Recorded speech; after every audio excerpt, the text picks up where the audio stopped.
Yep. All right. Now let's talk about your Tennessee.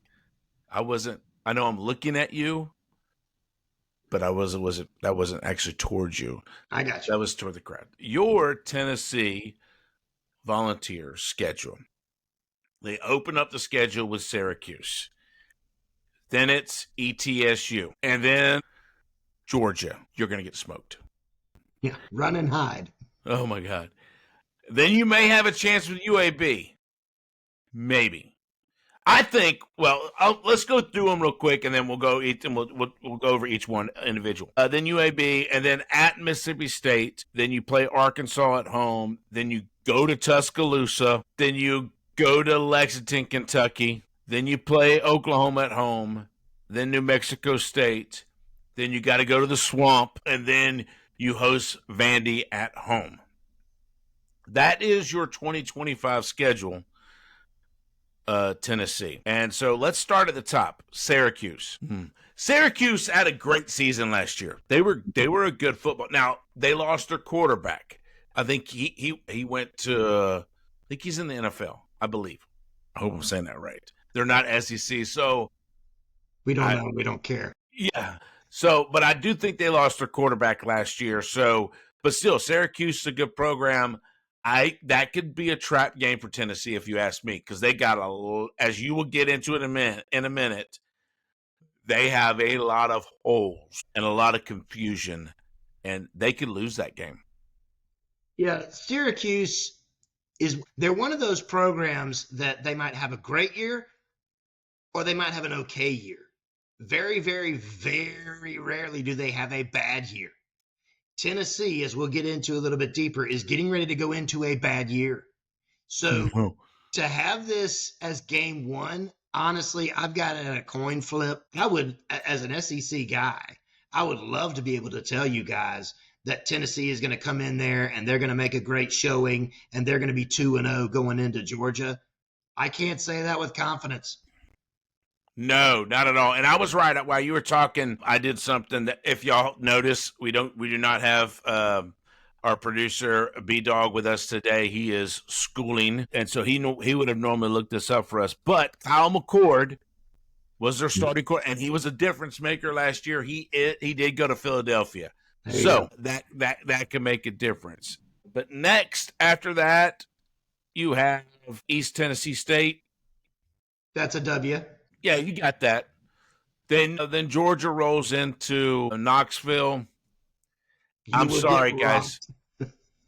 I think Georgia is going to be way too much for you guys. I got a buddy of mine, Mickey. He's got a tattoo. He's a big Tennessee guy. He's got a tattoo with something about Tennessee versus Georgia beating them up. If I was you, Mickey, I would go get rid of that tattoo.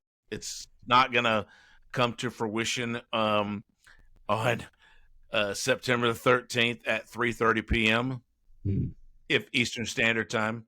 That's a bad slot for you to have such what I believe is going to be an embarrassing loss. Oh, my God. Get the golf ball. Oh, that's only Lane Kiffin. They throw golf balls. Yeah, you guys need to go back and lobby to get moved to like the 12 o'clock game that week, because you're going to get completely destroyed. For sure. And then you got University of Alabama, Birmingham. Let me get that right. Yeah, I mean, I can see that. You can win that game, for sure. And then you got to go to Starkville, Mississippi, and take on Mississippi State. So you're saying there's a chance. There's a chance. Suddenly we're on a winning streak. That's right. Lloyd Christmas. There's a chance. And then the Fighting Pittmans, Arkansas, rolls into Knoxville. You lose. They're going to pop your balloon.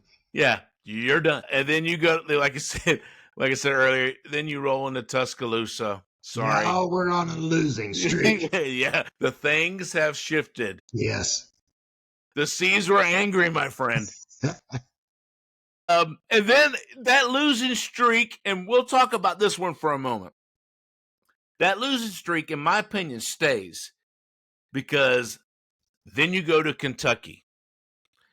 Now, don't base Kentucky's Don't base that game off of last year's Kentucky season. Good thing is Brett Vander Griffgroff is not under center at Kentucky. And as much as I don't like Stoops, and I don't, he's had a lot of good success at Kentucky. He was considered a year or two ago to potentially be a front runner to take over the Fighting Flobies in Florida. I think that kind of squashed with his last year's season. But I think Kentucky bounces back this season and is not going to be as bad and could potentially beat Tennessee. I don't disagree with that. This is kind of a hinge point game for me, and I'll get to that more in a little bit. But if you roll into this game against Kentucky the way that we're projecting here, this becomes quite possibly one of the most important games of your season, Tennessee fan, because this is where you find out your real viability as a bowl team. Kentucky is coming in with some solid players. Zach Calzada transferring in from Auburn. I don't want to get too deep into Kentucky's roster because, again, we'll talk about that a lot later. But this is not last year's Kentucky. This is going to be a solid team that you're going to go up against. And I just got to tell you, a lot like the Syracuse game, I can't put a solid feel on this. If I had to place a bet today, which I'm not a betting guy, so this is pretty easy for me. If I had to place a bet today, I'm putting it on Stoops and the Wildcats for that game. Maybe so. Then you go on to take on Oklahoma at home. I think Venables is going to have a better season this year. I think he was coming around towards the end of the season. I think that Alabama win last season gave him some extra confidence in his ability, and I think they'll be better. That's probably a loss for Tennessee. Yep. And look, I know all of you guys that are listening to the show going, but wait a minute. Yes, I understand that they lost Nico. We get that. But it's Tennessee. They went to the playoffs, for crying out loud, last season. Yes, you did. And yes, that was last season. But when we get finished going through these games, you will really understand why we're saying what we're saying. Because when the chicken starts talking about what they lost and what their individual rooms look like, their quarterback room, their wide receiver room, the defensive side of the ball, then that's where this thing is going to make a full circle. So just hang tight with us, guys. Your next game, I think your losing streak just ended. You will play New Mexico State.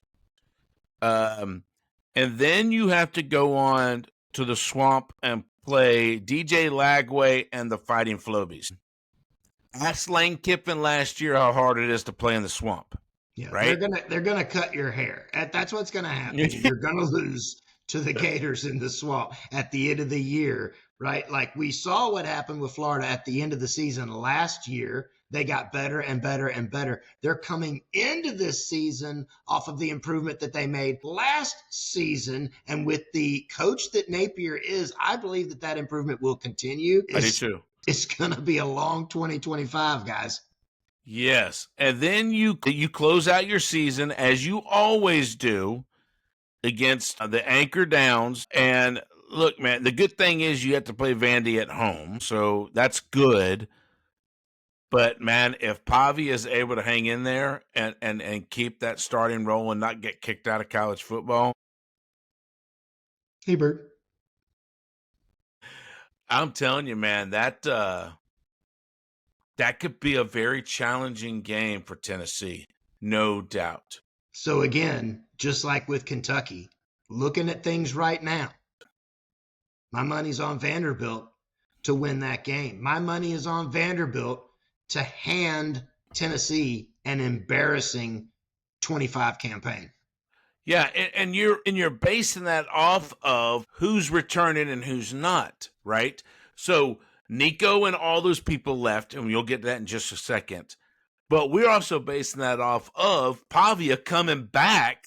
Right. Is it Pavia, Ernie? Hey, Bert. Hey, Bert. So anyway, I mean, yeah, I'm with you. I think if I had to put some money on that today, my money would be on Vandy. There's no doubt about that.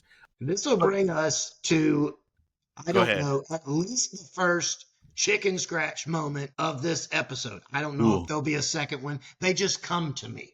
Okay. But this one here is pretty important. Coming off of the season that you guys had last year in 24, which was amazing. Did you deserve to be there? Based on your playoff performance, it didn't look like it. However, I digress. 2025, the over-under I'm putting at, and I want to know what you think about this.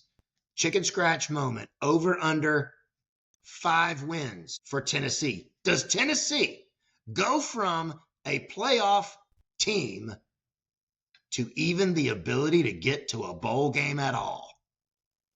Well, according to my calculations, I've got them at least at 1, 2, 3, 4, 5, 6, 7 losses. And I gave them a win against Syracuse and Mississippi State as far as Syracuse is at conference, but I gave them I think their only true conference win is Mississippi State next year. It's looking that way. I think the Pittmans are going to win. Yeah. I think the Tide is going to roll. I think the Wildcats are going to beat Tennessee in Knoxville. I think Oklahoma is going to win. I think that all of those, I'm going to call them margin games, right? Arkansas, Kentucky, Oklahoma, maybe even Florida as a margin game for Tennessee, for the historic Tennessee program. I think I'll go in the loss column. We're betting hard that Georgia is going to be a loss, that Alabama is going to be a loss, right? Like those are almost givens in the L column. I think the margin games go in the L column too. So I think you're right. I think Mississippi State might end up being their only conference victory this year. Yeah. And look, as you listened on the last episode when we talked about Georgia's depth, and who's returning to Georgia, who did Georgia pick up, blah, blah, blah, blah. It's pretty impressive what Georgia has on the roster right now. On paper, Georgia looks fantastic. But does Tennessee? And that's where I'm going to let the chicken get into their depth, man, because that is what we're basing. We're not basing this off of Nico leaving. We're basing this off of what you're about to go over. So I'm going to do something that I don't normally do with other teams, and that is I'm going to give you a little bit of hope. First, I'm going to tell you, just like a Baptist minister at a revival, how bad things are. And then I'm going to give you some hope about what may be coming. Well, the Baptist minister will give you hope about what is most certainly coming. I didn't go to seminary, so bear with me. Your quarterback room lost a lot. That is the origin of your house fire. Mm-hmm. And to save the day, you've got Joey Aguilar. Someone so confident in his abilities that he transferred to UCLA only to hear that Nico was coming. So a day later, he left UCLA. That's the confidence that your starting quarterback has. Not good. Okay. Now, some hope. I believe that 4-star redshirt freshman Jake Merklinger is the future for the Tennessee Volunteers. When will the future begin? 3 games in? 4, 6? He's going to be starting at some point this year. Just don't know when yet. The running back position. Hoy, did you guys lose a lot? Your top returning back is Deshaun Bishop, who ran for 455 yards last year. Samson went to the draft, right? Samson went in the draft. You guys have a 3-man crew running by committee.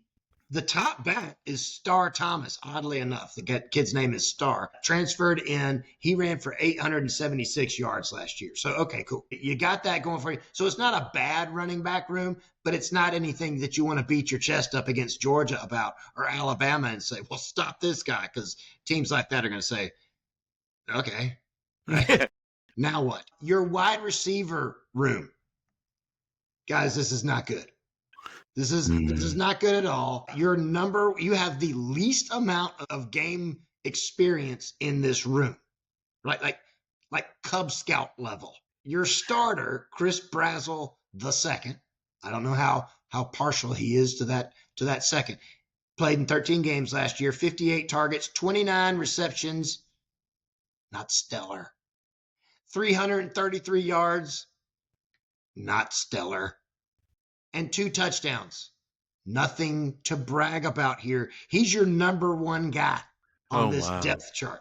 Mike Matthews is currently in the portal. Now, he could come back, but he's currently in the portal. He played in 11 games with 13 targets, not stellar, 7 catches.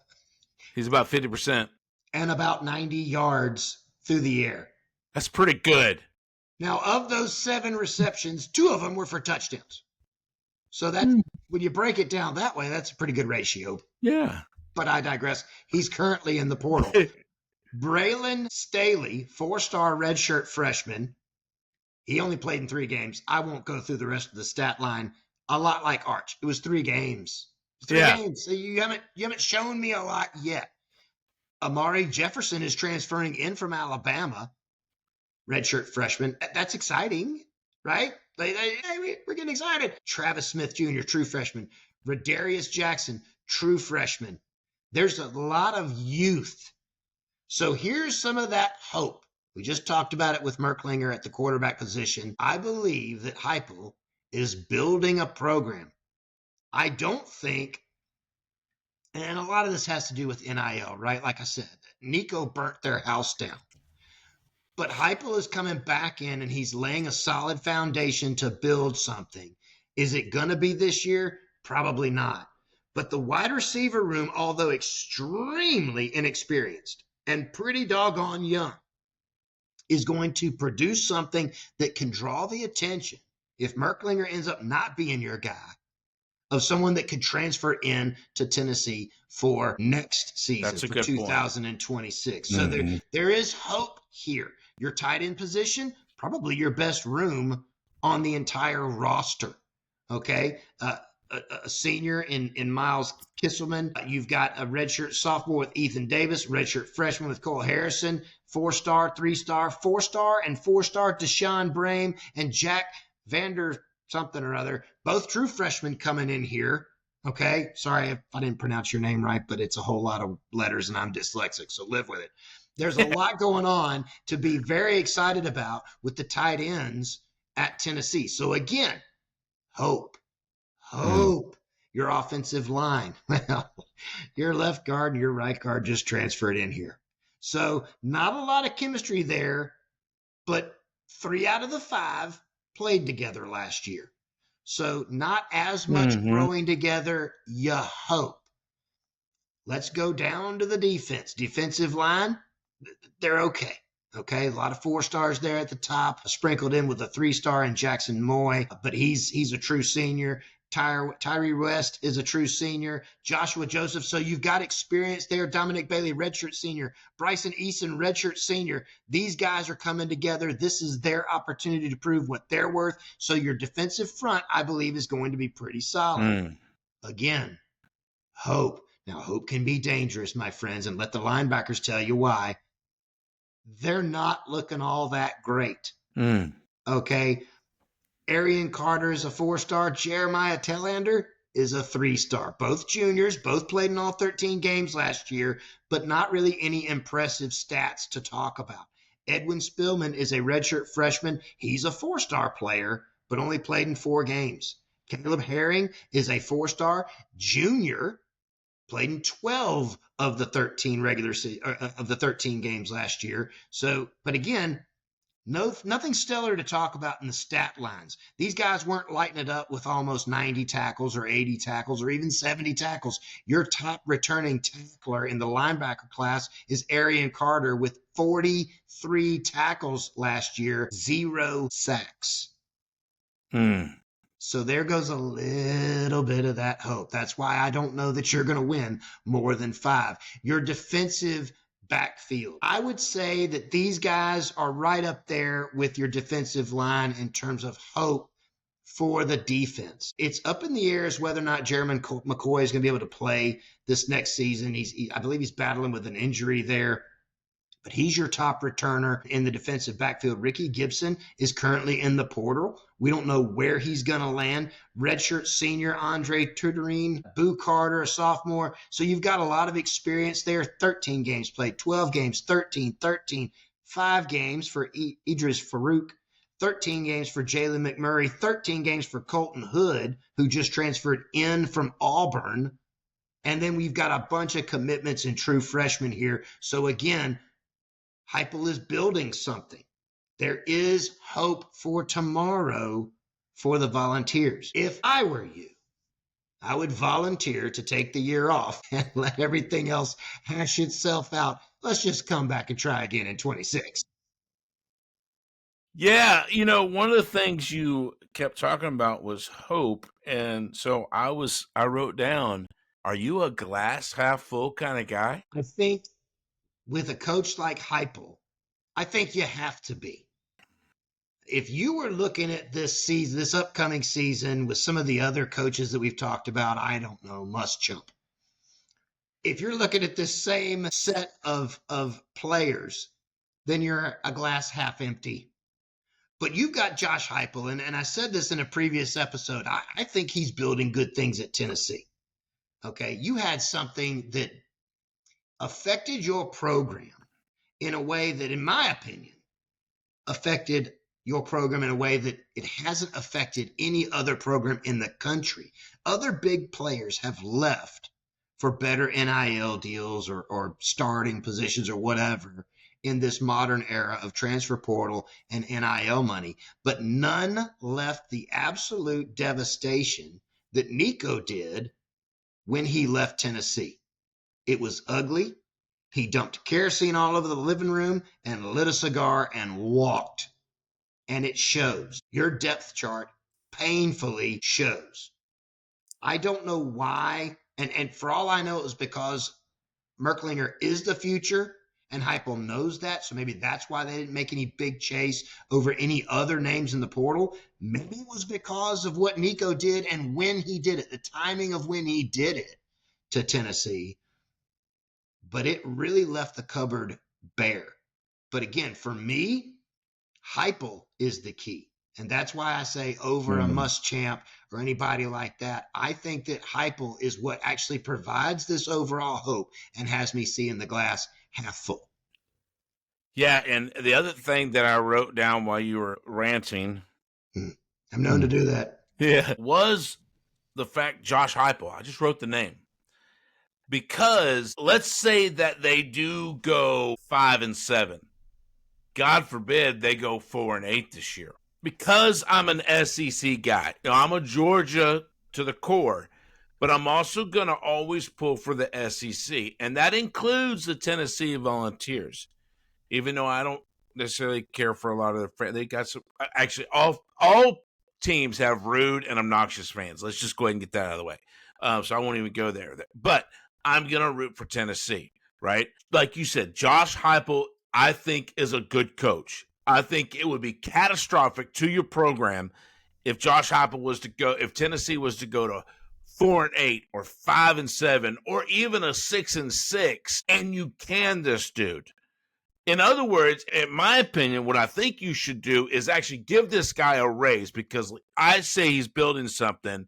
But more importantly, these guys, Josh Heupel and the Tennessee program, stood up to greed when it comes to Nico, and they set a precedence, I think, that is needed in the college football. I think Heupel's a good coach. I think he has the potential to be a great coach at some point with the Tennessee Volunteers. Stick with this guy no matter what your season happens. It's not, I guess it's ultimately his fault and the program's fault that they didn't cater to greed, but I think that they would have been in worse shape anyway if they would have.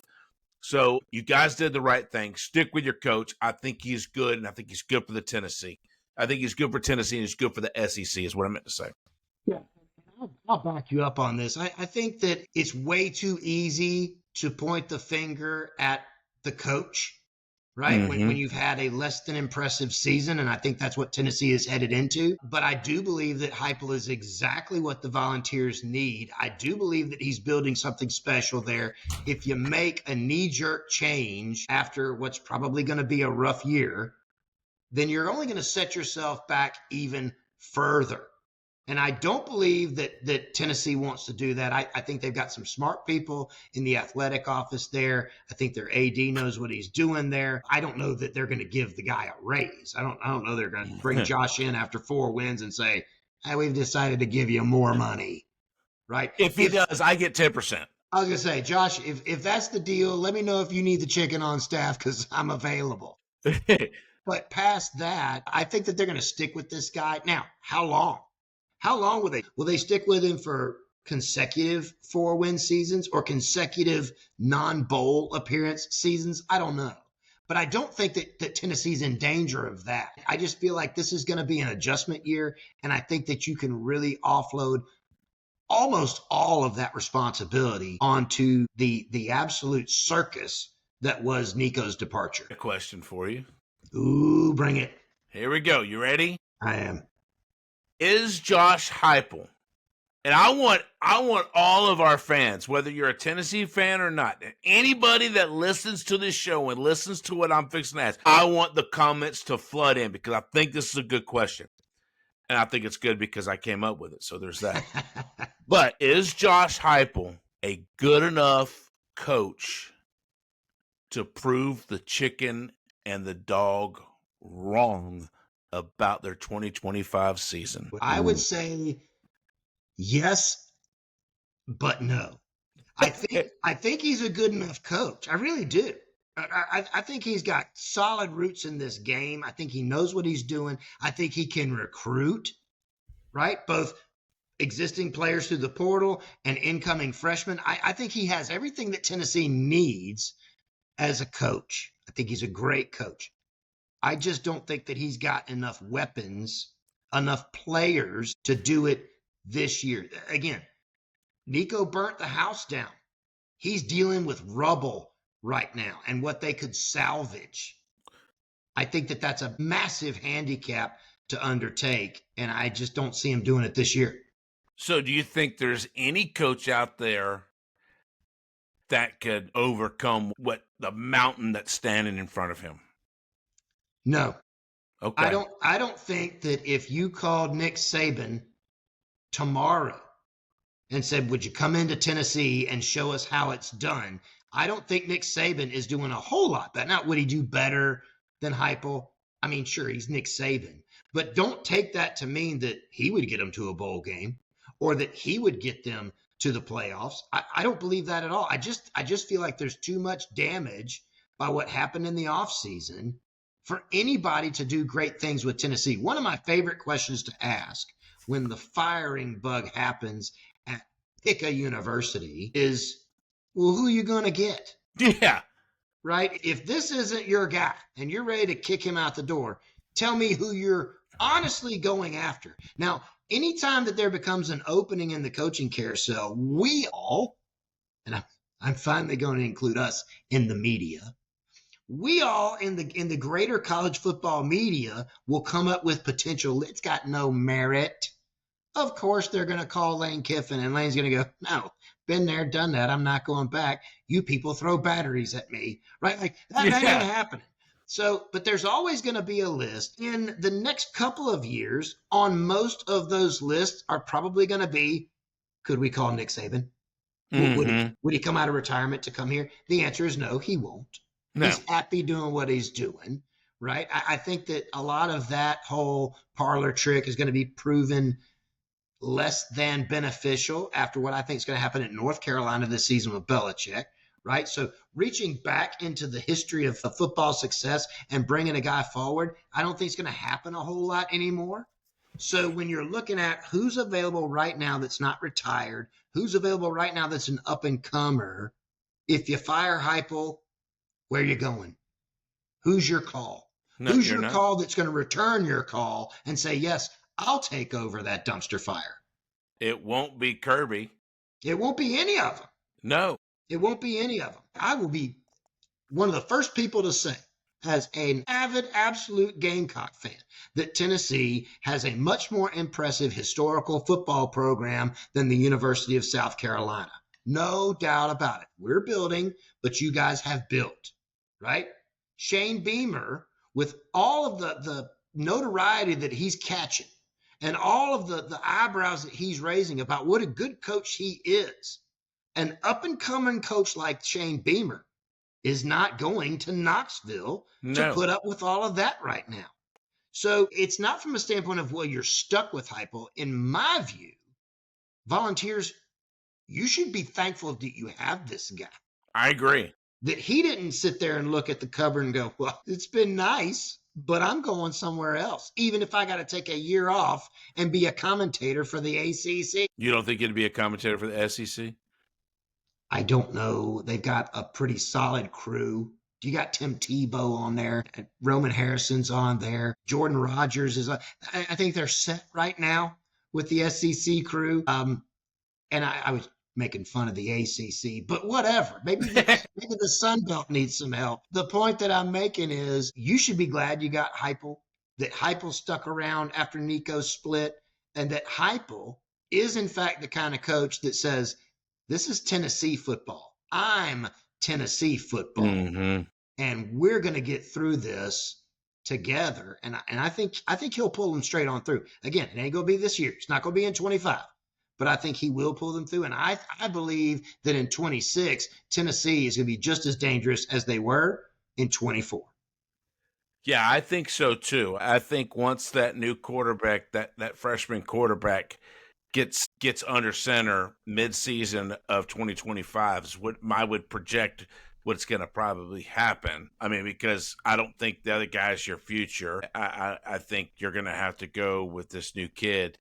I think you're going to see the groundwork starting to be laid and coming out. And like you said, I think it could help dig into the portal for next season. Maybe flip a couple recruits that were, committed to other places. And then, yeah, I think his future is bright at Tennessee. Heupel's is. I think he's a good coach. I think he's a good guy. He doesn't run his mouth that much. I think he just wants to coach football and coach his program. So that's going to bring us to our second and last chicken scratch moment of this episode. By the way, the first moment was also brought to you by the same people that are bringing you the second chicken scratch moment. And that is Off the Chain Kennels, OTC Kennels on Facebook and Instagram. Check these guys out. They know how to get something done with champions. That's right. They've been doing it. They're going to keep on doing it.